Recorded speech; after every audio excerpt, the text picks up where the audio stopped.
Hello everyone, this is Sorry and Target welcoming you back to another mod showcase here on the channel, but this time we are not covering a full-blown, story-based total conversion mod like Carnivores Triassic, Modern Days, or Far North. Today we are instead covering individual DLC mods, specifically for Carnivores 2. Despite its great technological advancements that built the foundation for the Carnivores franchise's fan-based longevity and sustainability, of the original trilogy of games, I sometimes feel Carnivores 2 gets the short end of the stick when it comes to substantial lore-based mod content. The first Carnivores game already brilliantly established the world-building aspect of the eastern central sector, where the first game takes place, and now Carnivores Plus has beautifully built upon that established mythology, fleshing out the world and the animals, and now acting as the primary lore-based home for any new additions to the eastern central sector. While suffering a bit initially in the world-building department, the concept of Carnivores Ice Age alone is enough to prompt its own levels of mystery and intrigue, and mods like Far North and the upcoming Ice Age Redux are expanding the Arctic sector into something wonderfully chilling and haunting. And then that kinda leaves Carnivores 2, still stuck in the bare-bones world it half-heartedly established 21 years ago. Carnivores 2 is usually used as the base for the wonderful mods that take place all over the dinosaur planet, but the western central sector itself is usually skipped over in favor of exotic sectors or arctic sectors. And that's fair enough. All Carnivores 2 really did to differentiate itself from Carnivores 1 was change the trees from palm to pine. But the western central sector that started my Dino Hunt adventure all those years ago still needs some tender love and care, I believe. And despite no updated, established world for this part of the Carnivores universe, as of yet anyway, many modders have still created individual DLC add-ons for Carnivores 2 in the form of new maps, dinosaurs, and weapons, and that's what we're covering today. Until Carnivores 2 gets its own total conversion style mod, I'd like to continue this individual DLC series for Carnivores 2 once enough of these individual mods are available to justify a video. And as always, links to all of these mods are in the description below if you want to try them out for yourself. Again, because there's no one-stop shop package for Central West like Carnivores Plus is for Central East, these mods all come individually and a lot of them are from different modders. So there's a lot of download links down there, but this way you'll be able to choose what you want to download and skip over anything you might not want to use. So let's not waste any more time and begin our new Carnivores 2 adventure. The first thing I want to show you guys today are these beautiful custom trophy rooms for Carnivores 2 and Carnivores Ice Age, created by the legend himself, Poarex. Trophy rooms have come a long way since the early days of Carnivores modding, and custom trophy rooms are a fantastic way to help individualize and characterize mods. Even something as simple as changing the time of day or the color of the tiles can go a long way in helping trophy rooms stand out from each other. In fact, some trophy rooms are so advanced they feel like entirely new areas that rival the actual maps in terms of quality. But I feel Poarex always strikes that perfect balance in retaining a recognizable, yet visually interesting and thematically appropriate Carnivores trophy room with his designs, like with Carnivores Plus or Triassic, and now with Carnivores 2 and Ice Age. Like Poarex's other trophy rooms, these perfectly capture the essence of their signature games, with the cool, temperate flora and colors of the Carnivores 2 gallery, and the frigid barrenness of the snow-filled Ice Age gallery. Naturally, I've installed the Central West trophy room in my Carnivores 2 DLC file, and I'm actually running the Arctic trophy room in my file that uses Raptor Claw's Ice Age skin pack. And if you'd like to see a showcase on that skin pack itself, there's a link to it right here. I adore both of these trophy rooms. They're each so much more visually appealing than the vanilla games trophy rooms, and they fit in perfectly with the community's new vision of what Carnivores games could and should be. Our next mod is a map, once again created by the master map maker himself, Poerex, called Starry Night, based on, as you might have guessed, Vincent van Gogh's famous painting, The Starry Night. This is a gorgeous custom map that excellently captures the oil canvas feel of the original painting, right down to the brush strokes on the foliage and the terrain, and even includes a custom sun you can install to complete the original painting aesthetic. Now, because there are so many custom plants on this map, it does run into some issues rendering them all in certain areas, but these places are usually few and far between. Now, to the best of my knowledge, this isn't a lore-heavy, story-driven map that belongs in any particular Carnivores mod, so I usually keep this map in my Carnivores 2 DLC file as a switch-in, depending on what I want to play or gather footage for. Now, it doesn't come with a menu pick or menu information, which is unfortunate, and I personally feel like some Van Gogh-inspired dinosaur skins would really complete the package here. Now, that'd be quite a bit of work, I am sure, but the vanilla dinosaur skins do kinda stick out a bit from the actual map as is, and giving each creature its own painting-esque skin would justify giving this map its own separate DLC file in my opinion. Regardless, this is a visually stunning and super creative piece of Carnivores art, and if you'd like to further immerse yourself in the ambience of the Starry Night, go check out J-Virus's video on Starry Night and subscribe to his channel while you're there. He covers Carnivores DLC and announcements in a much more timely manner than I do. So that's all for the new maps today. Now we're on to the dinosaurs, and the first one up is Burianosaurus. Once again designed and animated by Master Poerex himself, and named after the man whom without, we wouldn't have Carnivores' distinctive alien art style, legendary Czech paleo artist Zdeněk Burian. Burianosaurus runs on Parasaurolophus AI, so it'll be the starting creature in your game, and it's just the most beautifully Burian ornithopod. The soft maroon and purple color scheme, the sharp orange quills, armored plating down the back, and fierce thumb spikes, the long dragging tail. This creature is quintessentially Carnivores and I love it. Now, the animations are pretty average in terms of behavior and a bit floaty in the walk cycle in my opinion, but not bad at all for an early test, as I do believe this was one of the first creatures Poerex experimented animating. Now, Burianosaurus doesn't come with any calls or sound effects or menu info or new size stats. It's literally just the animated model, which is a bit of a shame. I'd love to see a more completed package with sounds and updated stats released later on, but as is, it's still a wonderful addition to the world of Carnivores and a wonderful homage to the franchise's own unofficial paleo art consultant. Now, before we continue with the mod showcasing, I'd like to announce the name of our new dinosaur. Yeah! Woo! Woo! Woo! Woohoo! Yeah, now we're talking, alright! Woo! Woohoo! Shh! Yes, well, anyway. The new dinosaur is a large amphibious predator. Yes? The obvious choice for the niche. He's right.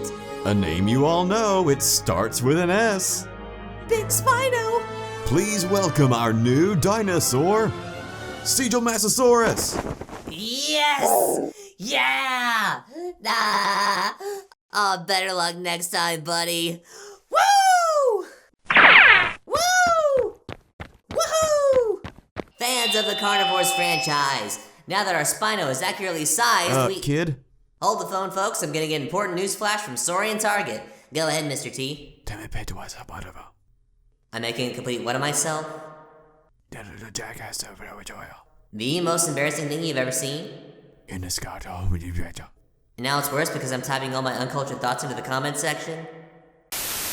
Up next is a dinosaur that I know is gonna make a lot of you guys happy. The Carnivore series' first massive amphibious quadrupedal Spinosaur, Sigilmassasaurus, designed and animated by the wonderful Jeff.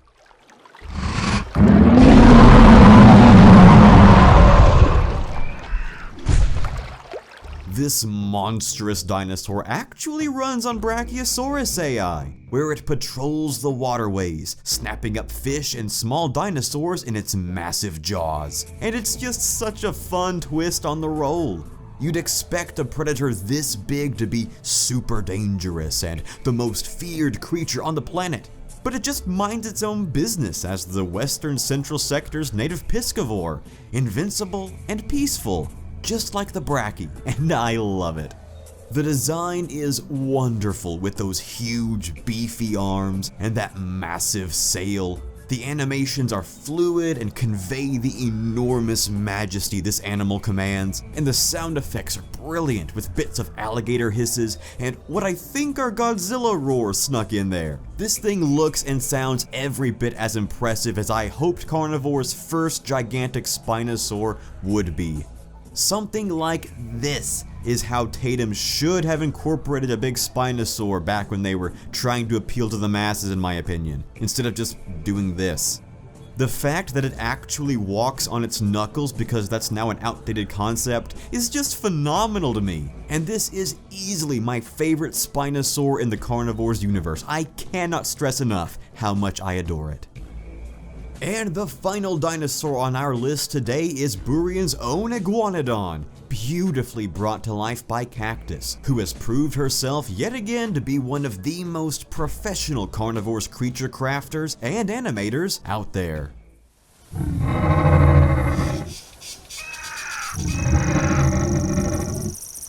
This Iguanodon is literally Burian's painting brought to life. It is gorgeous and I adore it. The model and skin and texture are all 11 out of 10. The animations are slick and fluid. I just love how it scoops up food from the ground with its big, meaty paws. What did you say, punk? And the sound work is so very appropriate for how I think this animal should sound. This Iguanodon does come with additional menu picks and size statistics, which is wonderful, but I'm not sure how accurate the menu information is. It seems to just be left over from the base dinosaur. This thing is also massive, straight up towering over most of the animals in the Western Central Sector.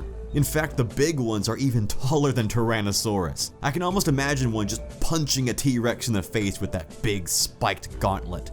They're kinda terrifying, and they're on Chasmosaurus AI, which means they are dangerous. And just a fantastic, alien, Burian-esque depiction for such an iconic dinosaur. Now, weapons in the Carnivores games, and especially in the mods, are usually the most underdeveloped part of the whole experience, which is why I'm really surprised and happy to see so many DLC weapons for Carnivores 2. Continuing with Cactus's wonderful work, a DLC pack that features weapons from other official Carnivores games. The Carnivores HD and Reborn revolver, the C1 Dino Slayer rifle, and the Lazer rifle from the PSP port. Now there's a deep cut reference for you.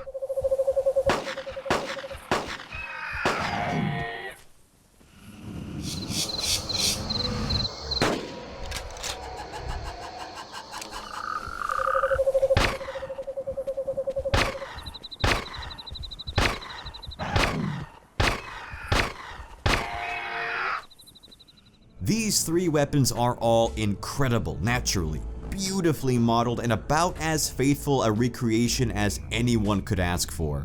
The sound effects are 100% accurate, the animations are jaw-droppingly fluid, and just getting to use these weapons from other Carnivores games in the classics is such a wonderful feeling, and it makes me really happy. Now, my Carnivores 2 DLC file uses Carnivores 2 Plus as a base, so all of the animals have mortal zones and buffed health, which is why you'll probably see me struggle with these weapons here, because they are very precise, and I'm not the best shot in the world. I found the revolver to be most useful against Allosaurus and Velociraptor. Pretty much everything else just soaked up the bullets.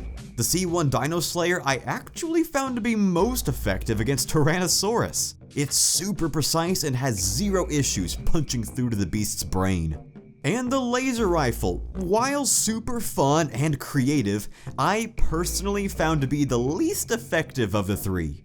it has a very narrow pinpoint reticle, but a very wide and drawn back scope and field of view. And that didn't mesh too well for me personally, but again, I can be a pretty sucky shot. Just getting to use the laser rifle is enough fun for me. Each weapon comes with its own menu picture and statistics, but they don't come with any menu information, so I just made some up for my own file, and if you guys want, you can just copy what I've got here. And I just want to point out how much cleaner and less grainy the menu picks for these three are compared to the vanilla weapon picks. They're just beautiful. Now these weapons also come in Ice Age variants, which, like Poerex's Ice Age trophy room, I'm running on my Raptor Claw Ice Age skin pack file. And I actually find it more fun hunting prehistoric mammals with these weapons than the dinosaurs. These three new weapons are phenomenal and definitely worth replacing some default Carnivores 2 and Carnivores Ice Age weapons in my opinion. Another new DLC weapon for Carnivores 2 is, well, another revolver.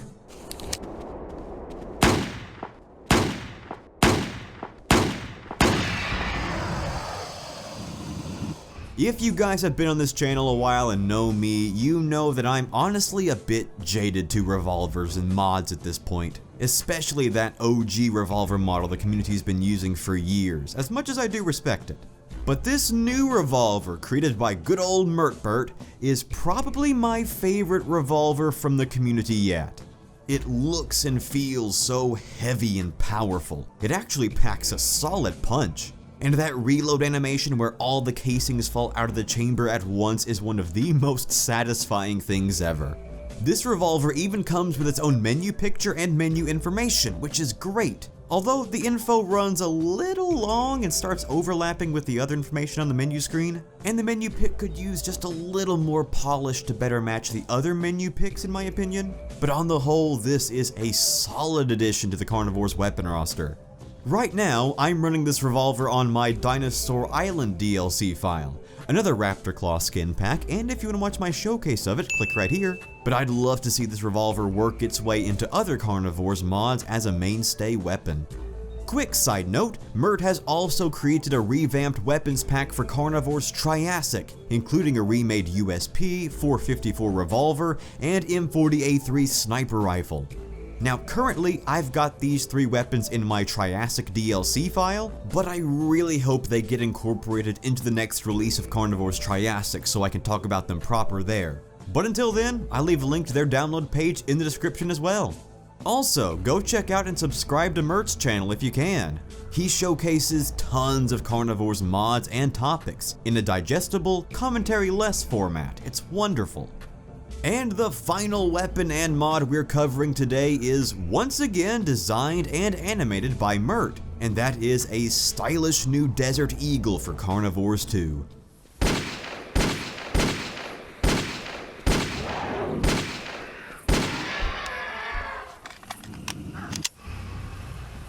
Now, we've had a lot, and I mean a lot, of Desert Eagles and Carnivores mods over the years. Pretty much all of which have either been reskinned or slightly tweaked vanilla pistols. But as far as I can remember, this is the first real new model with new animations for a Deagle. And I gotta say, it might be my favorite new Carnivores 2 DLC weapon so far.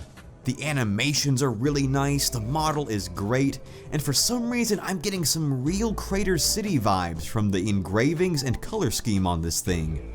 Like Mert's revolver, this Deagle is really weighty and so powerful. I mean, it is just so fun to hunt carnivores with this thing.